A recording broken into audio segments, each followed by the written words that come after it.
Okay, so we are now live. Hey, everyone. Welcome to this edition of Sinocism Live. We have a great guest, Jonathan Czin, who is joining us here. He's also in DC. He is now just reading your bio, the Michael Armacost Chair in Foreign Policy Studies at the Brookings Institution. And before that, he was for many years at the CIA as one of the U.S. intelligence community's top experts. He was on the National Security Council as director of China for 2 years during the Biden administration, and so he staffed all of President Biden's interactions with Xi Jinping, and so was really in the room. So really looking forward to an opportunity to talk to John tonight. I laid out some questions in the announcement I made, but I think we'll start off the conversation with so let John give a little bit of a background about who he is and how he got where he is, and then we'll jump in some questions. And if we have time, we'll try and get to some audience questions as well. I know some of you have posted in the chat. So anyway, John, welcome. We have people filing in, and really looking forward to this conversation. Thank you. Thanks so much, Bill. Thanks for the opportunity. This is great. I'm excited to do it. And hello to everybody who's watching. So I guess a little bit about myself and how I got into the China watching business. It was a slightly circuitous path, I think, as it is for many people. But what happened for me was, and the way I actually got interested in the whole national security space is that 9/11 happened a week into my freshman year of college, just to date myself. And I'm from New Jersey, and I grew up in Fort Lee, site of the Bridgegate scandal with Chris Christie. So I grew up with a view of the Manhattan skyline. And so when 9/11 happened, I had been one of these kids who showed up on campus. I was really interested in politics, poli-sci, and I really thought this was the thing that I wanted to do. Fast forward a little bit, I started studying Arabic. I realized that was not really what I wanted to do. I spent a little bit of time at Oxford, and I started studying the Sino-Soviet split, which will be germane to today's conversation. Yes, a little bit, right? And I realized what I was really interested in was great power politics, right? I started studying Chinese when I got to grad school, and I've kind of been drinking through that same soda straw ever since, right? So really 9/11 was kind of that pivot point for me as a person, and then how I ended up getting into this whole line of work. And I ended up at the agency because I realized after 9/11, I wasn't going to probably join the special forces or become a Marine or a sharpshooter, but I was pretty nerdy and I like studying. So becoming an analyst seemed like the natural thing to do for me. So that was how I ended up where I am. Great. Well, I have to say, we only met recently. I had heard great things about you over the years, and so it's been a real pleasure getting to know you. And it's great that you're now on the outside and you can share your wisdom and knowledge with all of us. Because when I started Sinocism, one of my goals is to help people get smarter about China. It's obviously a massively complex and challenging issue's the wrong word, but just sort of a multi-dimensional topic. And so the more that we can get folks like you to sort of give us some guidance and some of your wisdom, I think is really helpful for everybody. So I wanted to jump in. First question, simple question. Given your experience, especially most recently in the Biden administration, and I know you wrote a good piece for Brookings recently about sort of U.S.-China relations and where I think it was recommendations for the Trump administration. Mm-hmm. Where are U.S.-China relations headed under President Trump, and how do you think the PRC views the current president, and how do you think they view the state of the relationship? Yeah, I mean, I think the glib short answer is that it's on a downward trajectory, right? I think right now in this moment, the way I've been describing this current moment in the first couple of months of the administration, well, two things. Number one, I don't think that the administration early on has hit the Chinese kind of as hard as I expected them to, and maybe as hard as the Chinese feared that they would. And the way I've been describing this initial moment, Bill, is that we're basically in the phony war phase in the second iteration of the trade war. In the phony war? Phony war, kind of like the run up to World War II, where there's some skirmishing, there's some diplomacy going on, but we're not really into the full show yet, right? And I think that analogy applies to where we're at in the current moment between the two sides. And I think for Beijing, you see this debate out there sometimes. Well, maybe Beijing thinks that Trump is good for them because of the dysfunction at home. But I think there might be some underlying confidence in China's trajectory. But I think on a day-to-day basis, the volatility of the Trump administration, its policymaking, and the unpredictability, that just breeds a lot of anxiety in Beijing, right? They don't like having that kind of volatility in the relationship. I'd offer two thoughts, though. I mean, just kind of looking at a slightly longer arc in the relationship. I would say, number one, like I wrote in the piece, I would say that at the end of the Biden administration, the relationship was actually at a relative high point uh, in this new era of kind of more overt competition, right? There was some cooperation, there was a fair bit of communication, there wasn't the same kind of animus and hostility. We were doing things on fentanyl, et cetera. So it's I think it's a better starting point to kind of start from a more elevated point and then go downward than to be, say, where we were in the middle of 2022, right? And then have the relationship take some additional hits from there. Um, but the big thing for me actually is not about a downward trajectory in the relationship, and we can talk a little bit more about this. What gives me a little bit more concern is actually that there could be some kind of quote unquote grand bargain between the two sides, right? I think there's a lot of ambient concern about that in the China watching community in Washington, and I think that is actually potentially more disconcerting in this moment. And when you say grand bargain, I mean, I guess the one date we're all waiting for is April 2nd, right? When we're supposed to get Hmm. the set of tariffs, and there's the White House is certainly signaling they're going to be on everybody. When you say grand bargain, because I know I've written a little bit about it. A lot of people are sort of talking about it. There's lots of, as you said, sort of chatter, and I think Hmm. some of the folks who are more hawkish, who were excited or looking forward to President Trump being tough, being pretty tough on China. There is some concern that actually maybe there'll be this bigger deal. What is this idea of a grand bargain? Because I've heard various iterations. It seems like it's a very kind of amorphous and potentially unrealistic, but still out there kind of idea. Yeah, I mean, I think that's totally fair. It is still kind of a Rorschach at this point, right? It's kind of floating in the ether, but everybody Right. to insert their own hopes and dreams into it. Um, I think the way I think about it, and the way I try to distinguish it from what happened in the first Trump administration, is that a grand bargain would basically be some kind of deal that wasn't just about trade issues, right, and that jumped streams and included both trade and economic issues and security issues, right? And I think that's where you see and feel a lot of the anxiety in Washington, right? Because And if we get security issues specifically would be something potentially like Taiwan. Taiwan, yeah, and so the way I think about it is in three tiers, right? There would be the trade issues would be at the core of the conversation, I think, obviously, but I could see a scenario in which Beijing then goes and starts sniffing around about things that are adjacent to it, like the scrutiny of Chinese investments into the United States, right? I think there's a strong sense that they want to go back to the future, the way things were at the end of the Obama administration, where there was a lot of Chinese investment, Mhm. and they were very interested in investing in our high Well, tech sector. there was the what is it what was it, the bilateral investment treaty Yeah. was being Yes. negotiated, right? Yes. Yeah. Exactly. Exactly. And I think there would be interest in going into that. And that's kind of the first rung out. I think the next rung out would be proactively looking for a rollback of the export controls that were started in the first Trump administration and then dramatically expanded in the Biden Right. administration. Right. That would be a natural thing for them to probe for. And then I think for issues like Taiwan and both our commitment to allies in the Indo-Pacific, but also our other partnerships and relationships like Taiwan, that would be the furthest ring out. And I think I get the sense, when I talk to Chinese counterparts, there's a whiff of eagerness to have that conversation, right? You could tell that they're cogitating about it and they're thinking about it, like, oh, well, is there an openness to a grand bargain on the U.S. side? And for Beijing, there are other security issues that they could put on the table, like, and I know we'll get into this, like potentially being helpful on Ukraine, right? So you could have this bigger conversation. But I think it would be challenging. I think what's disconcerting is what would we end up trading away in the process, and what would we really get from Beijing? What would they actually be willing to offer in exchange for those concessions, right? Right. And also, even if they offered it, how would they be? Maybe enforce isn't the right word, but how would they be? What would the mechanism be to make sure they were followed through on?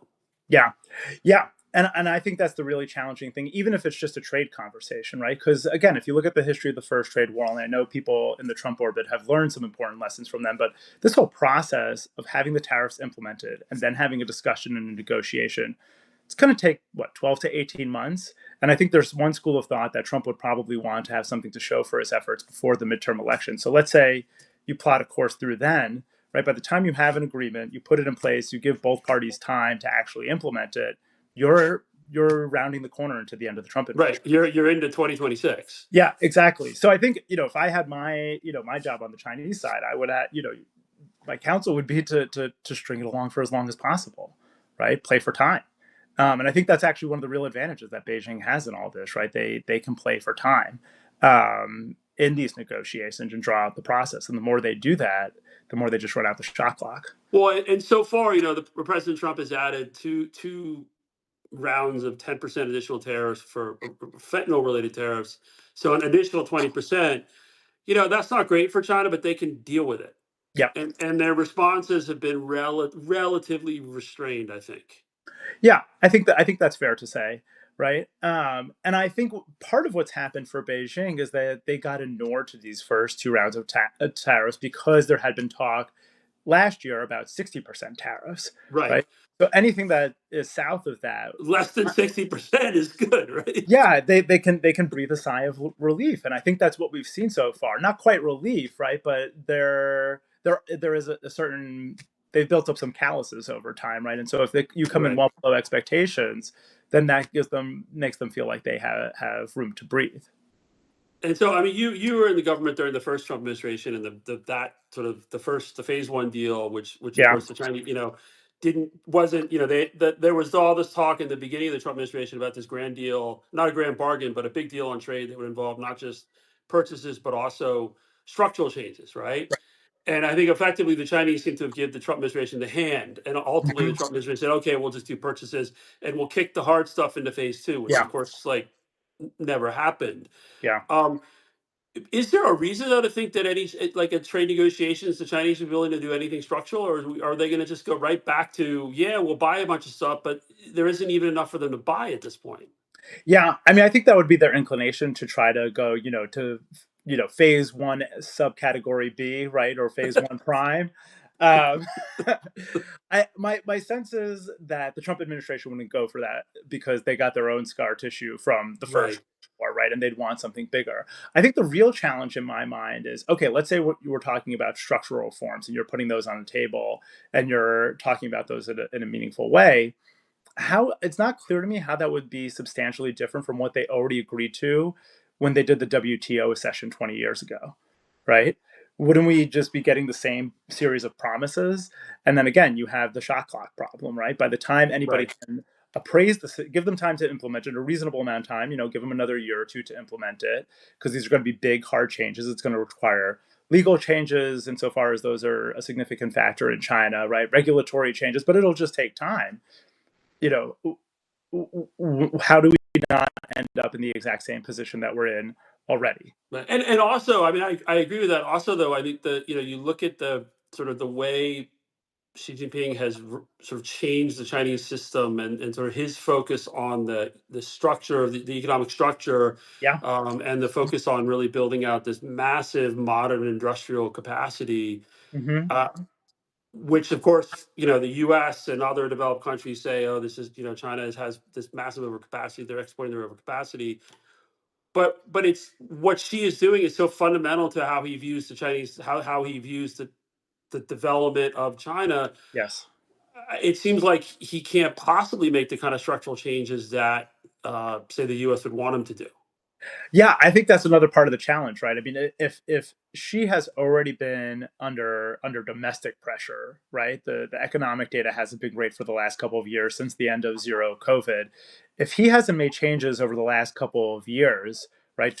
I mean, now they're starting to pivot a little bit towards enhancing consumption, but if they haven't made some of these bigger, deeper structural reforms in the last few years, it's not clear to me that external pressure or that tariffs in increments of 10% are going to push him on some Right. path, especially because I think he's, just dispositionally, he's going to be loath to say, well, I didn't make it before when everybody was grumbling about the economy, but now that I'm under US pressure, now I'm going to pivot toward becoming a reformist. That's just very It, hard for me to it counter. doesn't. Yeah, I mean, everyone has their domestic politics, right? And so I think that would be that would be really hard. Yeah. One of the things we've seen recently in the media, there have been a few stories sort of, oh, there's talk of a birthday summit between Trump and Xi, or, Xi might come to the US in April. Other, like Dmitry over at the FD has said, no, there's really no conversations going on. I mean, you having, staffed these things and worked on these issues, how much lead time do you need to set up like a leader to leader meeting with someone like Xi Jinping? And what does the Chinese side need to be able to agree to have a meeting? Yeah, it's a great question. I mean, usually it takes a fair bit of time, right? Of course, to do these. You can do them in shorter order, right? If there's something kind of pressing. But I think what the Chinese side need, it's twofold, right? I think they need some kind of reason if they are going to move more quickly, something compelling, right? And I think they want to know that these meetings, I think for the Chinese side, by definition, are good meetings, right? Right. And they want to set it up that way. And I think And that's no surprises, right? no surprises, right? So and so I think that's what they need, and I think that's probably something they don't have at this point in the administration. I think you see this in the press, and you hear it from people too. They're not sure what the Trump administration really wants out of them, right? You even see Right. it kind of on the smaller issue of fentanyl. What do you guys really want from us? And there's a discrepancy there. Um, but I think the other issue is that there seems to be this real asymmetry in how the two leaders are approaching the relationship. My colleague Ryan has this great phrase that Trump seems to want to be his own China desk officer, right? And he wants to negotiate this mano a mano with Xi Jinping, and I don't think that's true for Xi, right? For him and for their system, he Right. doesn't want to touch this with a 10-foot pole until guys like me have done, and others in the system have done all the fighting behind closed doors, right? And Right. it's all hashed out, and then he can come in and put a bow on it, and they can have a positive And they meeting. can have the nice, like have a stroll in the garden, like they had at Woodside, or like they had at the Exactly. famous Winnie the Pooh stroll with Obama at Sunnyland. Remember Yeah, that? yeah, exactly, Right. exactly. So the happy imagery, where everyone looks like a great statesman, and it's a relatively positive, at Yes, least yes, they can be exactly. presented in a relatively positive way. Yeah, they don't want something that's going to be embarrassing or some kind Right. of public spat or something along those lines, of course. And it's not that she is going to wait until everything is all sorted out and figured out, but I think it's more that he wants to wait until things are on a positive trajectory, and that they can Right. inject into the process, right, and say like we have our hands on the wheel and both sides are headed in the right direction on these negotiations. And one of the things, I mean, we're today's March 20th, right? So Mhm. we're 13 days away from April 2nd. It is going to be interesting, right? If actually on April 2nd, or on or about April 2nd, the Trump administration announces something closer to, say, 60% tariffs on the Yeah. PRC. Does that sort of set the relationship in such a downward spiral that then it even pushes off the prospect of a meeting? I mean, it's going to be like the Chinese system. I just wonder how they're going to react if while they've been trying to have these discussions with the Trump team, and it doesn't seem like they've made a ton of progress. Hmm. Everything I'm hearing, I mean, what you said, what's been in the press. If then in 20 days or so they're blindsided, less than 20 days, they're blindsided by this. How do they react to that? Well, the answer to this question is always poorly, right?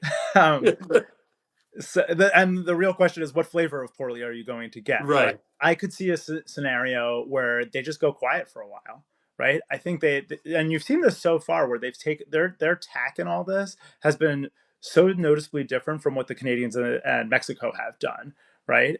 Where Trudeau and Scheinbaum get on the phone with Trump right away and they try to talk him down, and she did not do that, right. right? I think that was by design.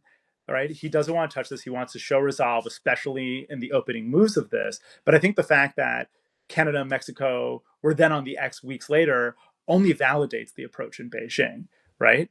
And I think they feel like this is a traditional negotiating tactic for them anyway, which is to just play keep away, right? Because it breeds uncertainty on the U.S. side. And Because I that's think, what they did. Sorry, that's what they did after the balloon, right? But sort yeah, of play keep away. yeah, there was no discussion for a while, and to some extent it's a negotiating tactic. But on the other hand, there's also an element of it too, where it's kind of churlish and even a little childish to do that, right? Just take your ball and walk away from having any kind of serious discussion when there's a dispute. When there's such serious issues at stake. Yeah, exactly. But I think what they might bank on is, because all the indications I think we have at this point in the Trump administration is that Trump does want to get towards some kind of deal, right? And that is the mindset, right? So playing Right. keep away for a while and just going dark for a while, that could be the most effective way to respond in this instance, right? And then that plays into the playing for time part of this too, right? Because then you don't have negotiations getting underway until even further along into the administration. It's I mean, having only watched from afar and sort of, been as part of the commentary, it has been fascinating to watch, but I have nothing but respect for the people who are trying to figure this out, because it is such a hard issue. And even with a sort of a more of a focused or sort of coherent set of policies, they're still really hard to deal with. So, We work hard for our gray hairs. so I want to switch gears back to what you said you studied earlier, the Sino-Soviet split, because this idea, there's the grand bargain idea, and then there's also, and I think Vice President Vance and I'm not sure if, I think even Rubio, Secretary of State Rubio, Yeah, have sort of Rubio said it too. referenced this idea of kind of I mean, they haven't called it the reverse Nixon or the reverse Kissinger Nixon, but this idea that somehow the Trump administration can repair the relationship with Russia enough that it creates some distance between Russia and the PRC and Putin and Xi. Is that at all plausible? So what I've started joking is that a reverse Nixon is when you get outmaneuvered by the Russians instead of outmaneuvering them, right? And that's what I worry about in all this. And I actually, kidding aside, worry that even uttering this only reinforces Beijing's calculation that doubling down on their relationship with Russia is the right move. Because what are you saying in effect? You're saying if China and Russia are teamed up as partners, it's too much for the United States to take on, right? It's going to leave us strategically insolvent. And you see elements of this floating around in some of the debate.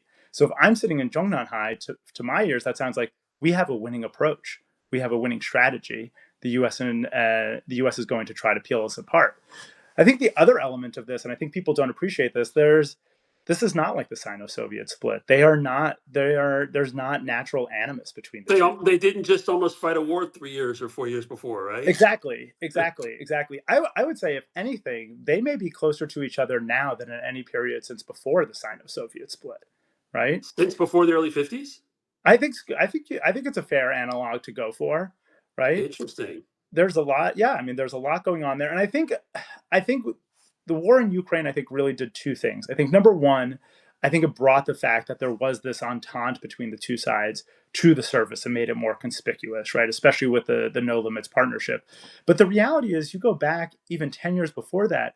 Where was Xi Jinping's first state visit? Right. It was to Moscow to Right. hang out with Putin, right? They had already met dozens of times at that point. By the time the war broke out, there was already a very close relationship there, but it was kind of in the background of people watching international relations and Right. geopolitics. And the Ukraine war did two things: it brought it to the surface and made it very prominent and conspicuous, blindingly conspicuous to everybody at that point, but it did also accelerate it too.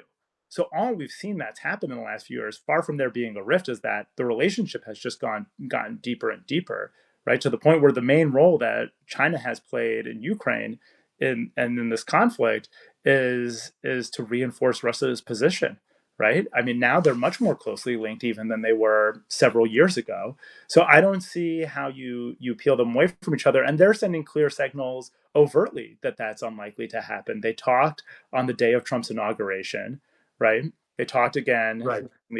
Xi and Putin, right? And they've said explicitly that external factors are not going to Right. disrupt this relationship, And, right? and she's going to Moscow in May for the sort of the 80th Yeah, the celebration of the 80th anniversary of the end of World War II. I mean, yeah, one of the things you hear is sort of this, there's trying to understand what's going on between Xi and Putin and Russia and China, is there is a school of thought that basically the U.S. forced Xi in this position because we were mean to him. Um, and especially, and so he had to sort of go huddle with Putin because they were both being squeezed by America. Hmm.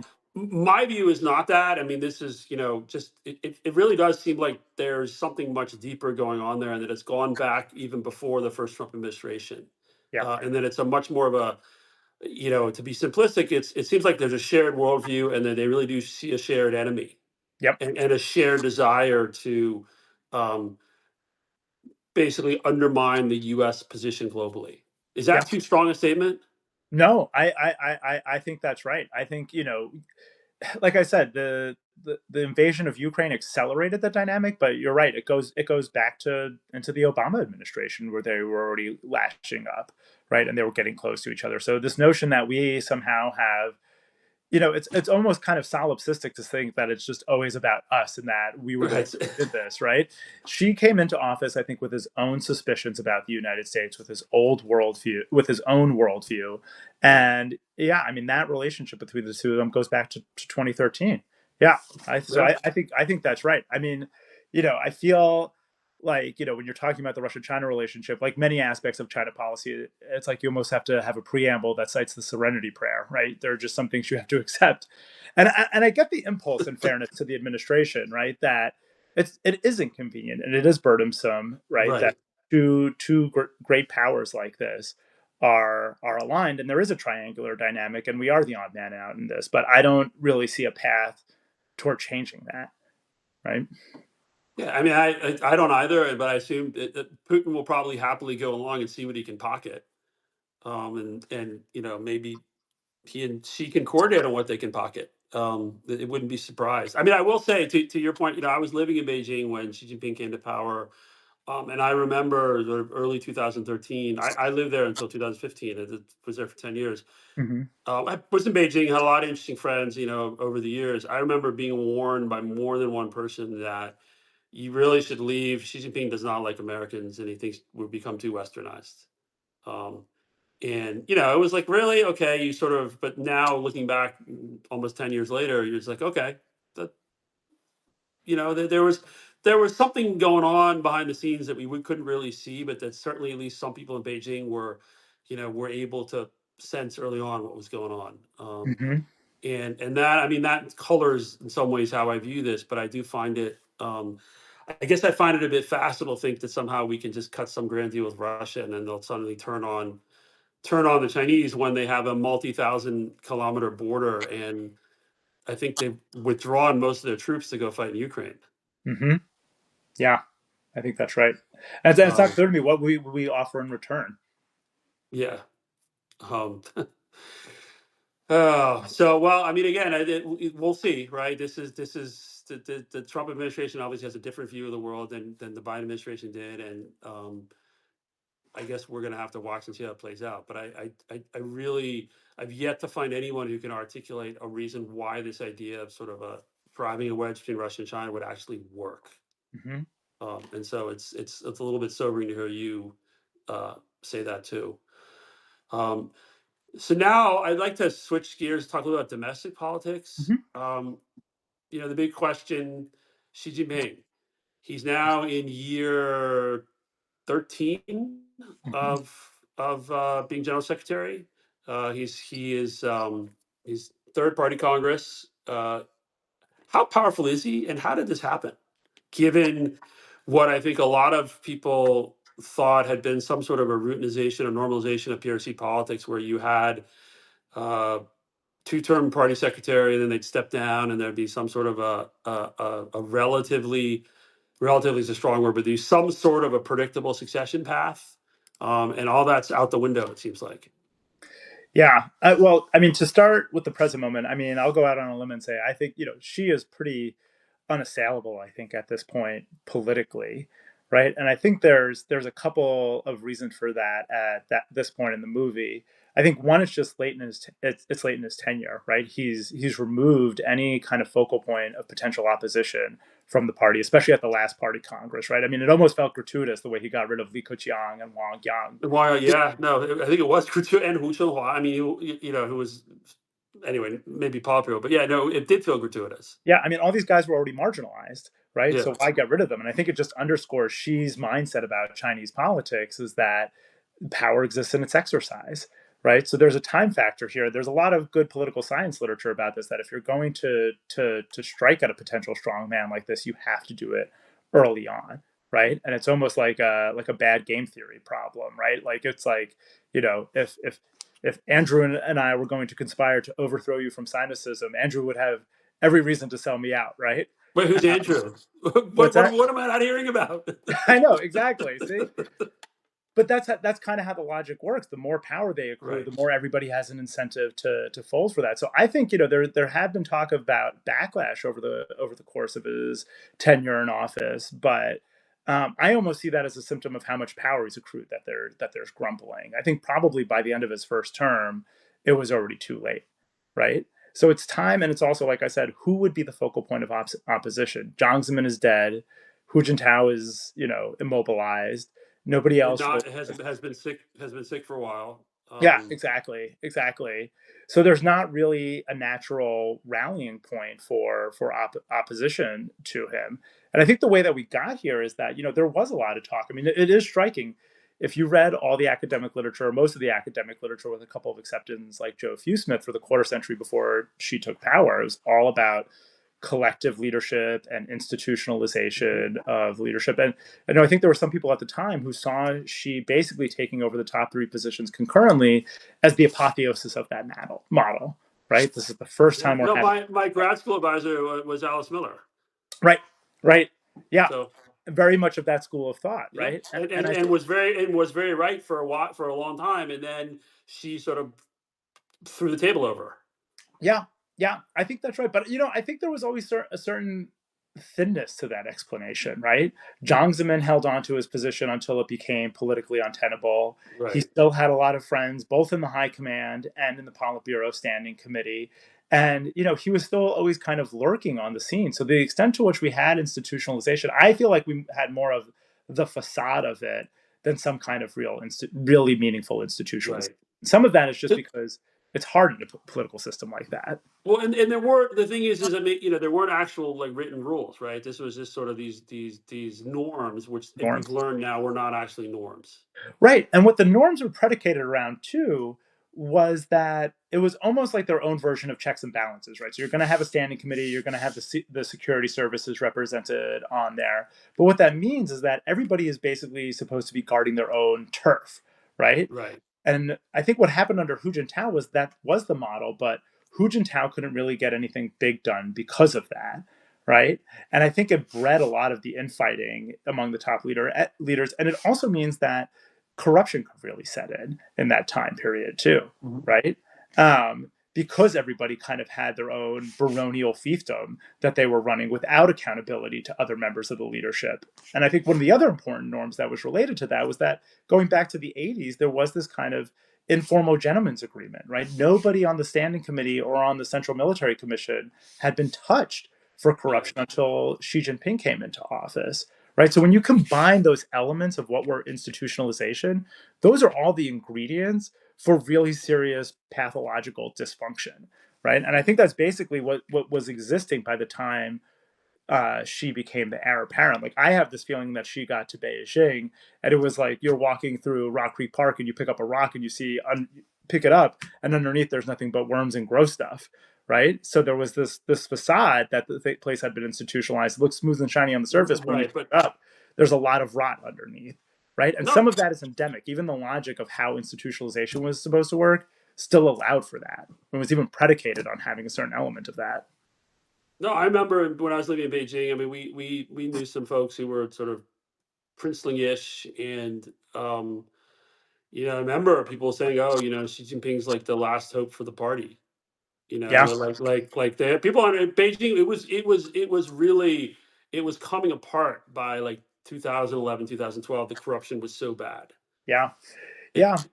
and so I think there's a logic to what she did. Of course, I think it's again like multidimensional. On the one hand, it was useful because of all the problems the corruption was causing. On the other hand, it was also quite useful for consolidating power. Yes. So here we are, again in his 13th year. I think he turned 72 in June. Is that right? Yeah. So, Yeah.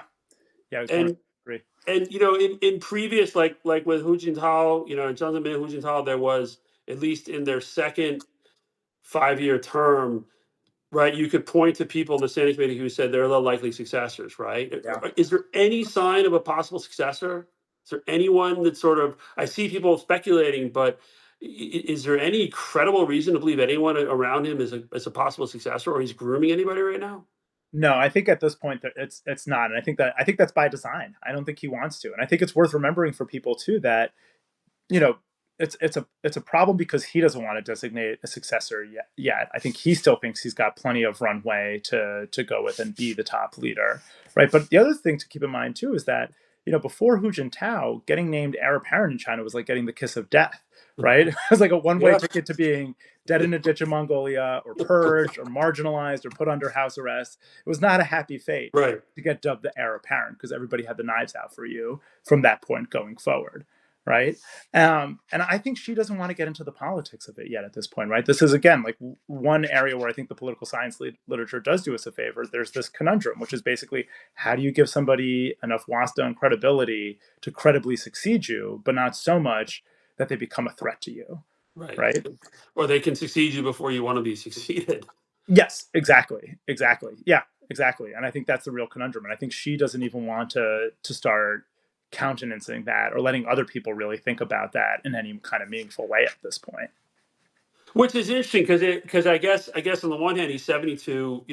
There's certainly possible we're looking at another decade or more of Xi Jinping, and he 10 years from now he'll be basically the age Joe Biden was when he stepped down. Um, Yeah.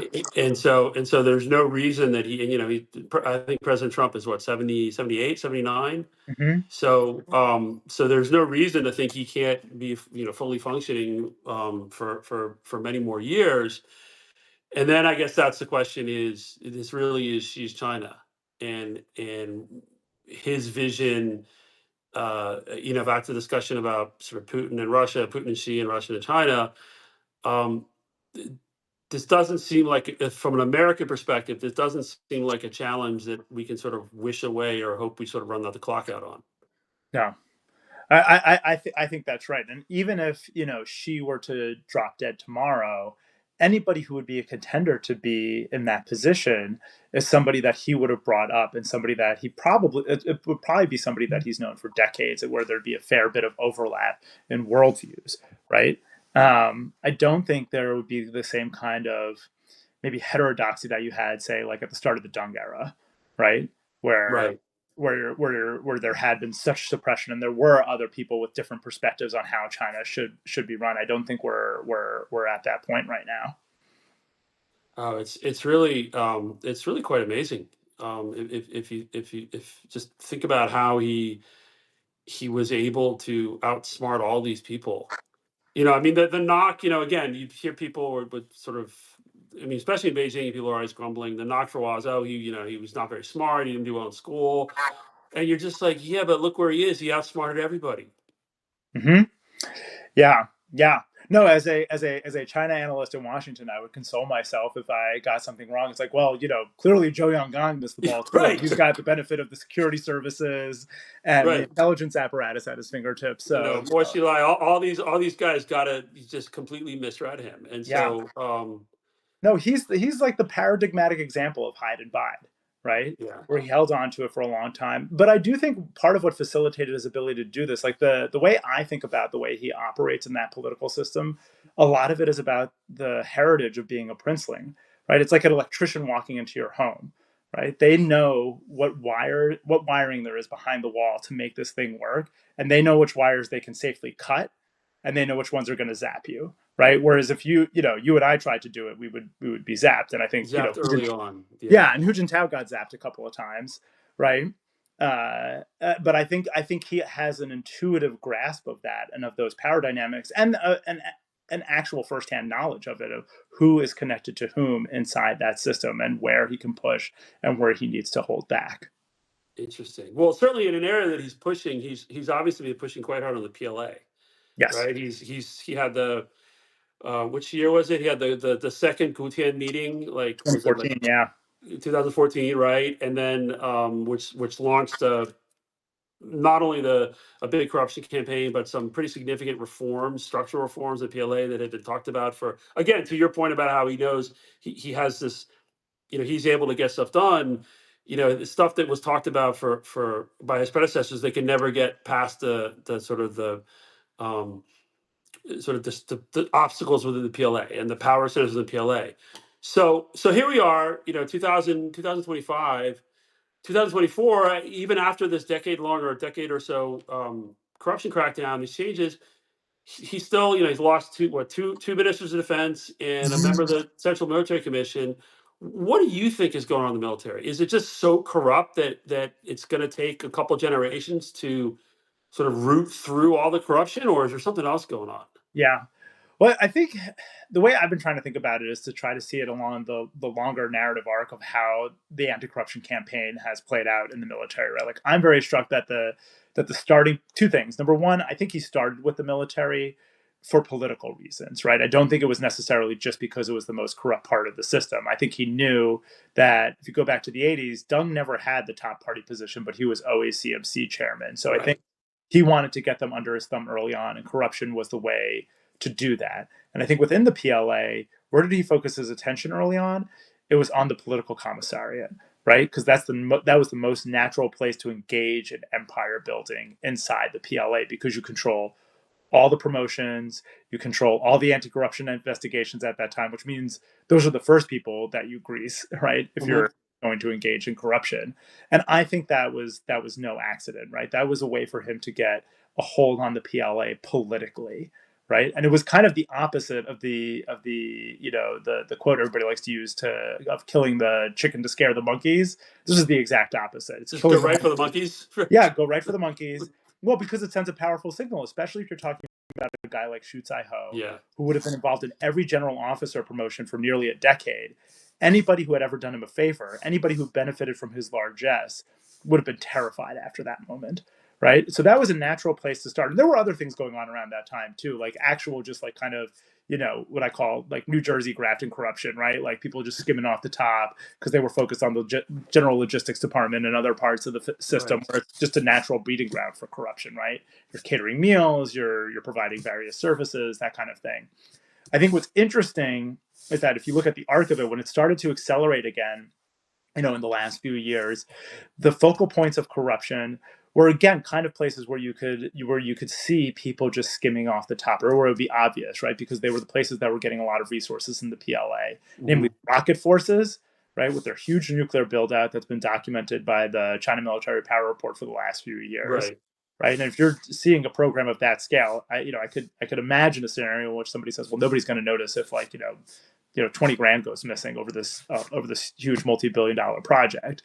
And I think it was that and equipment procurement, right? And so those are kind of natural places for there to be slush funds, or for people to just engage in kind of normal graft.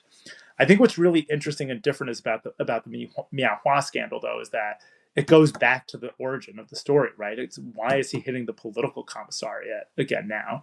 Especially because if you look at Miao's career, it looks like his career really got on the fast track after Xi became CMC chairman. I mean, his last job before Xi became CMC chairman and took over the top job, Miao was like deputy political commissar in Lanzhou MR, right? Like out in Western China, out in the boonies, and all of a sudden he's moving up very quickly through the system. He gets it into the PLA Navy top commissar job, which is an unusual move.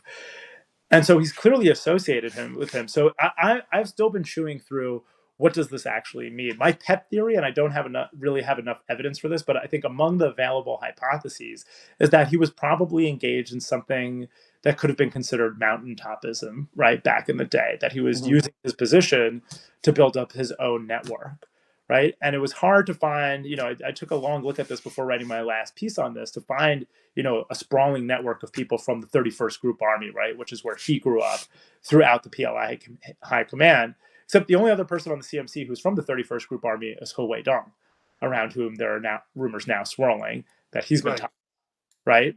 So there could have been something there. I'm also open to the possibility that maybe they were engaged in some kind of funny business, but this is Game of Thrones in Beijing. It could be that somebody else accused him of that, Right. right?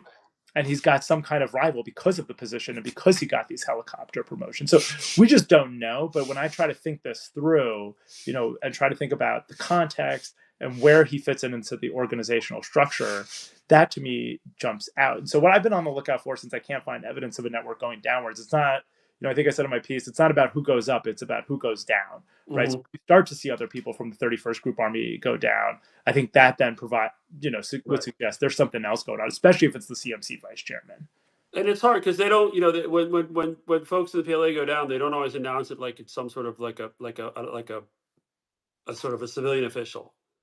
No, Sometimes you just all of a sudden they're missing or they're replaced, and you have to sort of connect the dots, right? right? Like Li Shangfu, right? Yeah. Just like went missing. People started to know. Yes. It's like, hey, where did the Minister of National Defense go? Yeah, I missed Rahm Emanuel's tweets when he was ambassador. He sort of summed it up best. But you mentioned this other Central Military Commission member, Dong.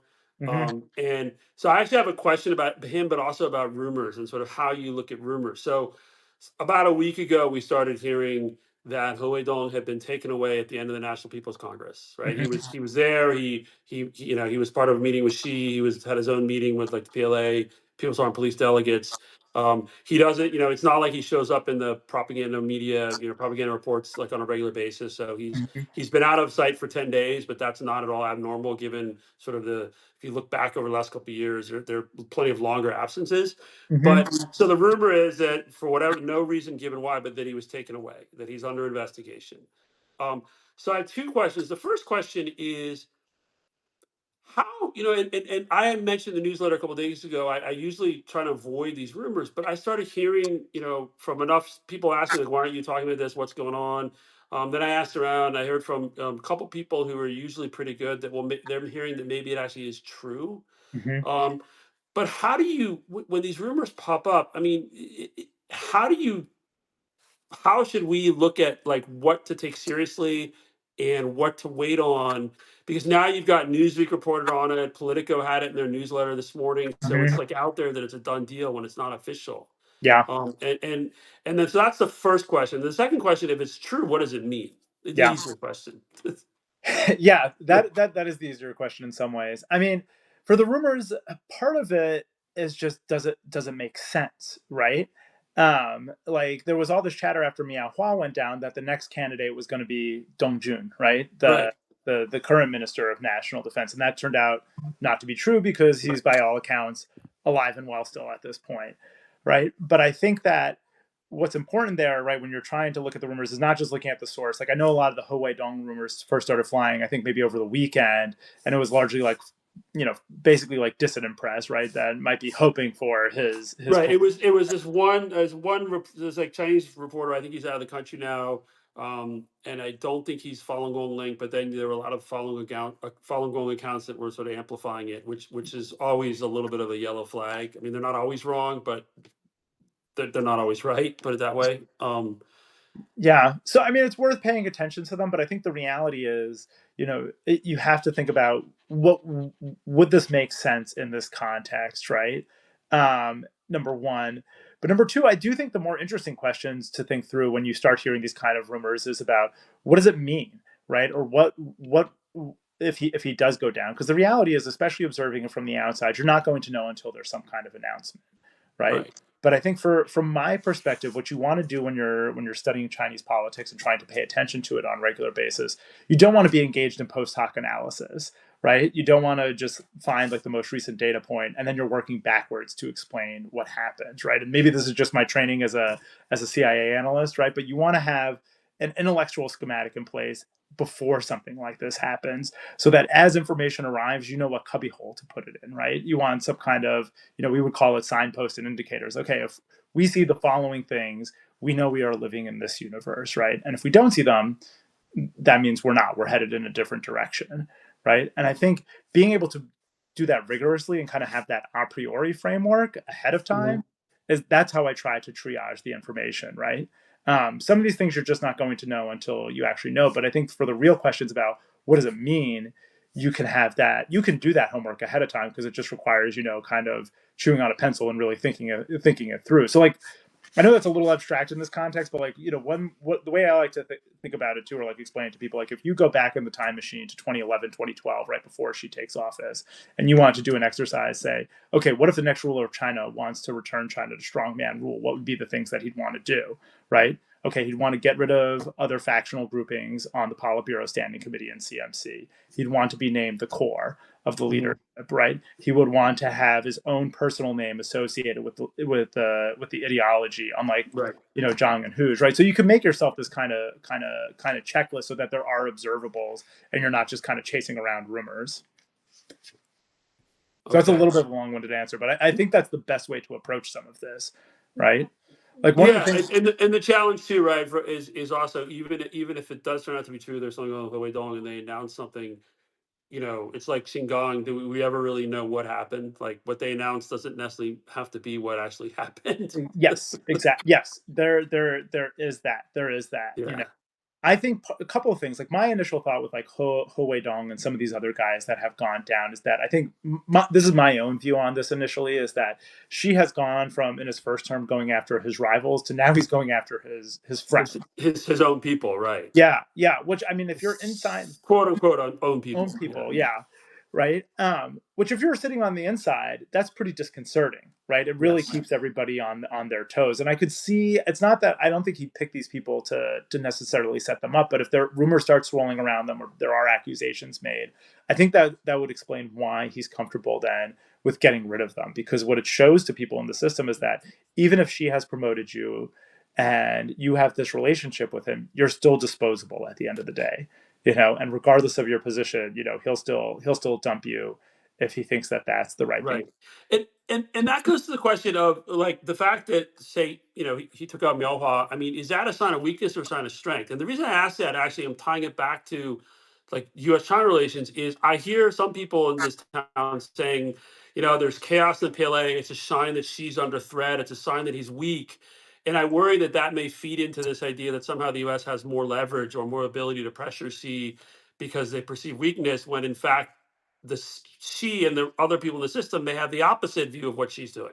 Yeah, I'm skeptical of that argument, and I debate this with friends regularly. But this isn't Dragnet or Law and Order where they're just following, the CDIC is just following the facts and then they publicize it. I feel like if it were really embarrassing to Xi, right, or politically damaging to him in some way, they would just keep it under wraps, right? Or he would be deprived of his privileges, right? Things could quietly happen. You could just marginalize the person. Get sick.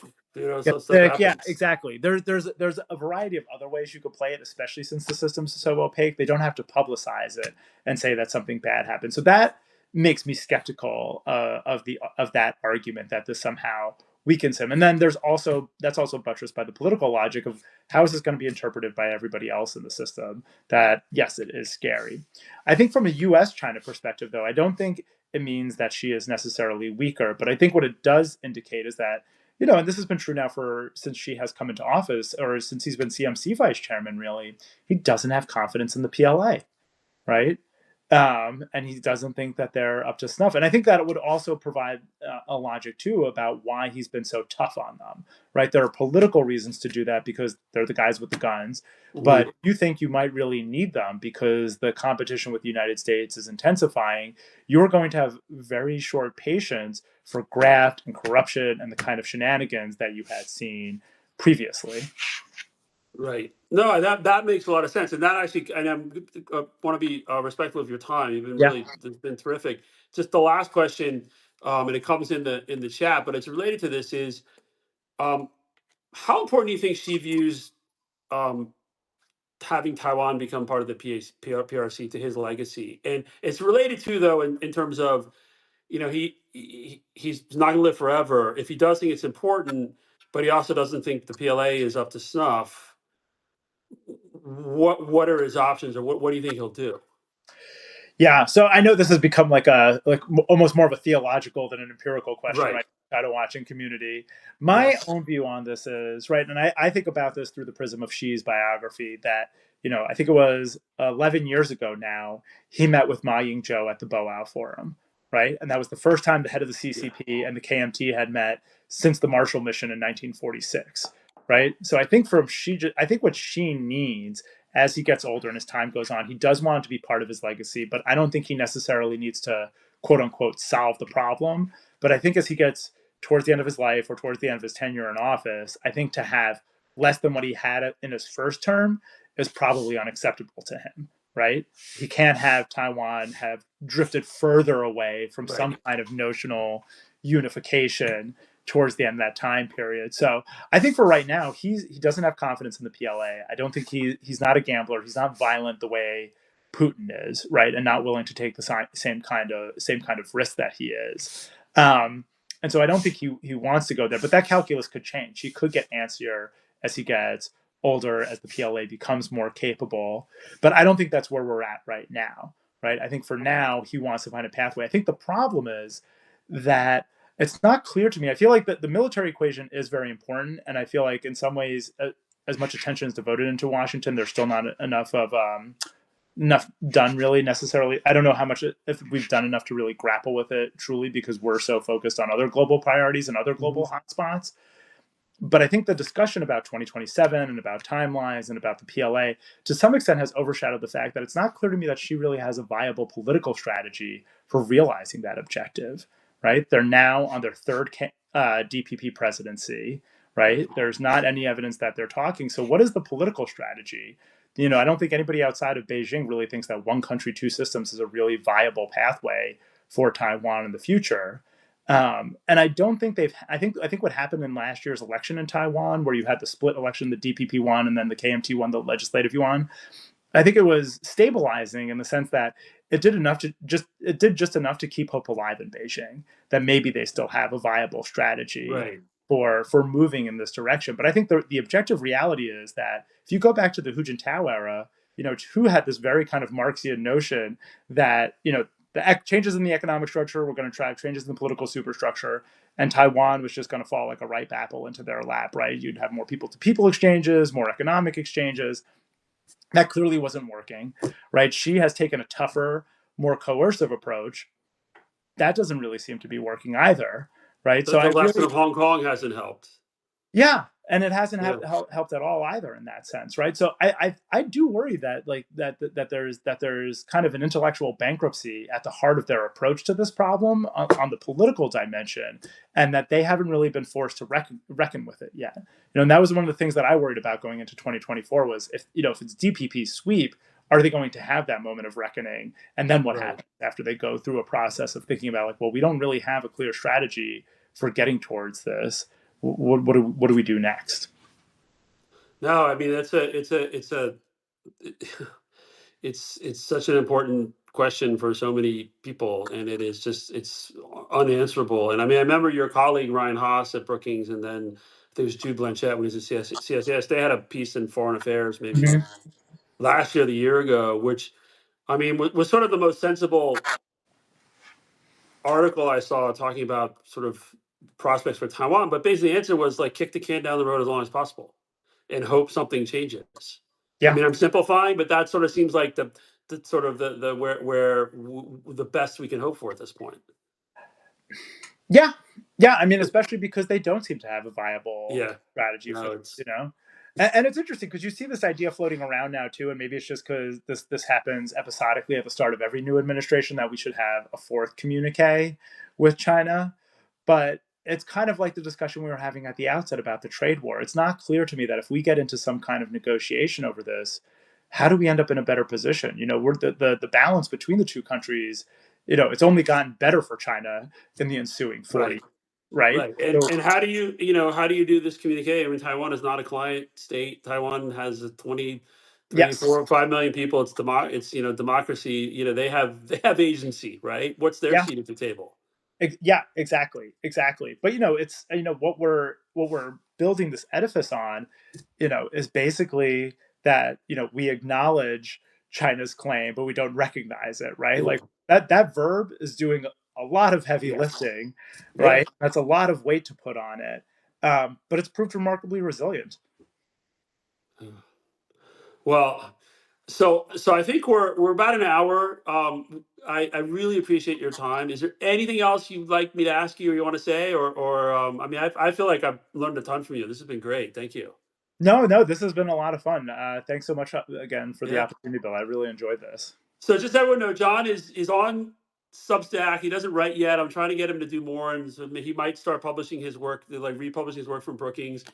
He is working on a bigger project that I think we'll all benefit from over the next few years as he sort of works through Xi Jinping and because I think we like we talked about earlier, Xi Jinping is likely to be with us for a long time, and we do not understand him nearly as much as we need to. So. Yeah. I So think thank you, John. Thanks, everybody. There will be a recording that I'll publish either tonight or sometime tomorrow, so you guys can watch it offline if you want. Really appreciate it, John. Thank you, and have a great night. Thanks, you too, Bill. Thanks again. Cheers. Bye. Cheers.